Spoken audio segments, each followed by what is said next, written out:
प्यारे बच्चों, आज नया पाठ शुरू करते हैं जिसका नाम है ध्वनि साउंड। और इसमें हम दो एक्टिविटी करेंगे, एक जल तरंग की और एक ध्वनि उत्पन्न करने की। इसके लिए हमें चाहिए ज्योमेट्री बॉक्स जो आपके हाथ में है, 2 पेंसिलें और कुछ रबड़ बैंड। तो आइए शुरू करते हैं।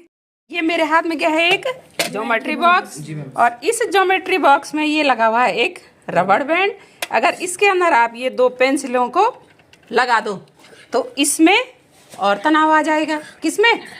इस रबड़ में। ठीक है, फिर हम उस रबड़ को खींचेंगे तो वहाँ हमें एक साउंड सुनाई देगी। तो इसको करने के लिए यहाँ पे हमने एक दूसरा ज्योमेट्री बॉक्स भी लिया है, ये देखिए, और आपने इस पे बहुत अच्छे से ये रबड़ भी लगा दिए हैं। अब बच्चों, इस रबड़ को जरा हाथ से खींच के बताओ, खींचिए।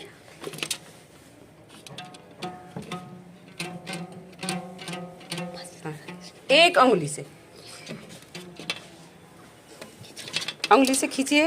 कुछ साउंड सुनाई दे रही है उधर से? हाँ, यस।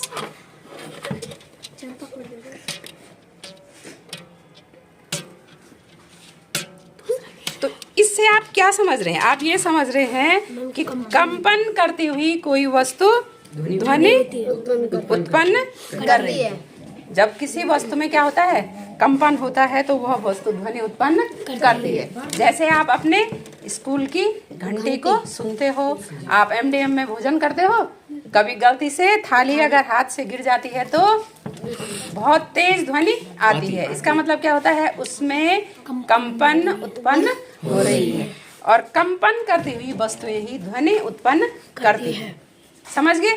ध्वनि एक प्रकार की ऊर्जा भी है। ध्वनि क्या है? एक ऊर्जा है।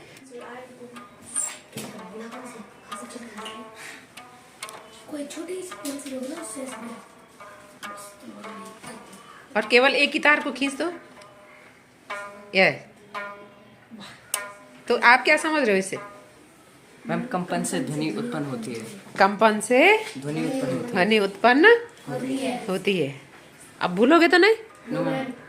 तो ये बहुत ही अच्छा आपका एक्सपेरिमेंट है। अब एक और एक्टिविटी करते हैं, और इस एक्टिविटी को समझने के लिए जो आपकी बुक में है, इसी साउंड वाले पार्ट में हमने 5 गिलासों में पानी लेना है, जो हमने यहाँ पे रखा हुआ है। और इनमें जो पानी है वो अलग अलग लेवल से है। इसमें कम है, इससे अधिक इस वाले गिलास में है, तीसरे गिलास में और ज़्यादा पानी है, चौथे में और ज़्यादा, और 5वें में ज़्यादा पानी है। इस पानी भरे हुए गिलासों में, जिनमें हमने अलग अलग पानी भरा हुआ है, इन पे हम पेंसिल की मारते हैं तो देखिए कैसे ध्वनि उत्पन्न होती है। जरा मारिए। फिर हाँ, आपको एक मधुर ध्वनि सुनाई दे रही है? जी मैम। तो यहाँ पे ये आपका जल तरंग, समझिए, आपको ये क्या है? जल तरंग। क्योंकि ध्वनि हमेशा तरंग के रूप में भी संचरित होती है। ध्वनि को संचरण के लिए माध्यम की आवश्यकता होती है, यानी कि ध्वनि निर्वात में नहीं चल सकती है।